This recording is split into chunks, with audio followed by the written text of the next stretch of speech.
Tam devamını getirmişler. Bu kız beni izleyecekmiş.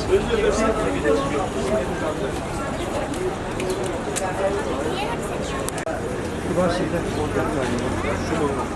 Ne kadar bu? Adı yok yani firmalardan. Benim. Yerlerle. O benim değil o arkadaşım. Hoş geldin.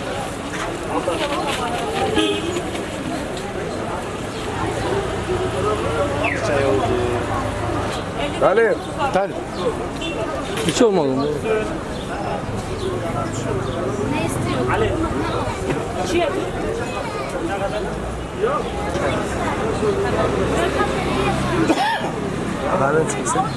Birkaç tane üründen bahsedeyim. Yoksa ürün çok fazla. Meyan kökü dediğimiz bir ürünümüz var. Meyan çayı da diyorlar buna dışarıda. Bu meyan kökünü suyun içine koyup üzerine buz koyup akşam kadar 3-4 saat demledikten sonra akşam serinleme amaçlı misafirlerimiz, müşterilerimiz bunu içiyor. İkincisi hibiskus dediğimiz Mekke gülü, kırmızı çay, nar çayı da derler. Ayrıca bu tansiyona, şekere, kolesterole de faydalı ürünlerdir. O kişinin rahatsızlığını da tedavi etmeyle alakalıdır. Bunun da tarçın, karanfil koyup, kaynatıp, özünü alıp, soğutup, üzerine biraz su koyup akşamleyin onu da müşterilerimiz içiyorlar.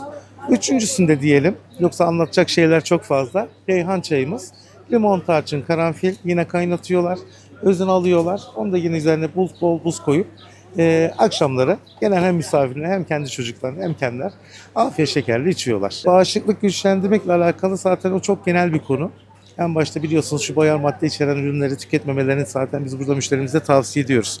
Bunların içinde nedir? Cipsi işte, kolasıydı, şudu bu gibi vesaire diyelim. Tabii biz burada bazen müşterilerimiz düşüyor, vücut düşüyor. Biz ne yapıyoruz burada? Müşterimize şöyle bir destekte bulunuyoruz.